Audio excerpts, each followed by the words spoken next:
was the birthplace of the world's largest chip maker, TSMC, the Industrial Technology Research Institute, or ITRI. Founded in 1973, ITRI is a government-sponsored nonprofit organization. The institute was designed to accelerate Taiwan's technological advancement and help transform the country's economy from labor-intensive low-output manufacturing to a global tech leader. Back in the 70s, Taiwan was under a so-called planned economy. The kind of planned step by step, like introduce the semiconductor into Taiwan and introduce certain technology, the PC, the ICT technology, etc. So ITRI played a very important role to help. Today, Taiwan is known globally as a semiconductor powerhouse. Much of that reputation is thanks to ITRI, as it was the organization that first introduced the chip industry to Taiwan. Without ITRI, Taiwan's semiconductor industry would have never developed into the giant it is today. Pretty easy to say, well, it was the seed of that industry, but I think it was more than the seed, because what it did is it really developed and guided a steady flow of engineers coming out of the Taiwan's educational system into this industry. TSMC, now the world leader in advanced chip making, was spun off from ITRI. TSMC founder Morris Chang once served as ITRI's head, where he received government assistance to establish the company. Without ITRI, there would be no TSMC.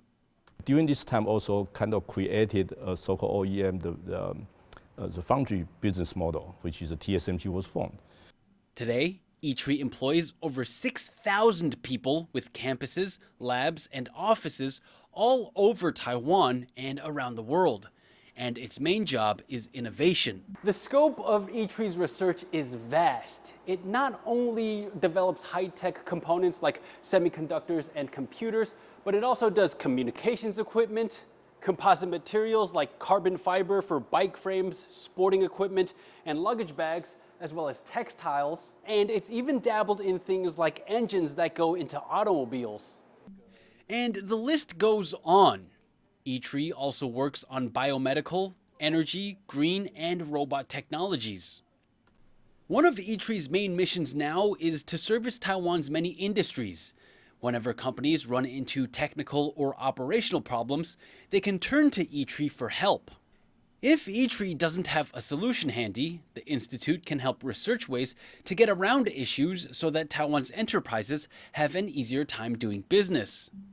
For the small and medium-sized industry, they particularly need our help because they don't do a longer-term research, but they need to have, they may have some problem need to be solved. For example, as global companies make a push to become more eco-friendly, ITRI has helped Taiwan's companies meet sustainability targets so that they can continue working with their international partners. The purpose is just partially sponsored by the government, but we do ITRI does the research to help the Taiwan's industry to grow. This year, ITRI is marking its 51st anniversary. The science that takes place here has been a driver for Taiwan's economy and industry over the past half-century, and the institute hopes to sustain Taiwan's innovative prowess well into the future. Devin, Tsai, Scott Huang, and Leslie Liao in Hsinchu for TaiwanPlus.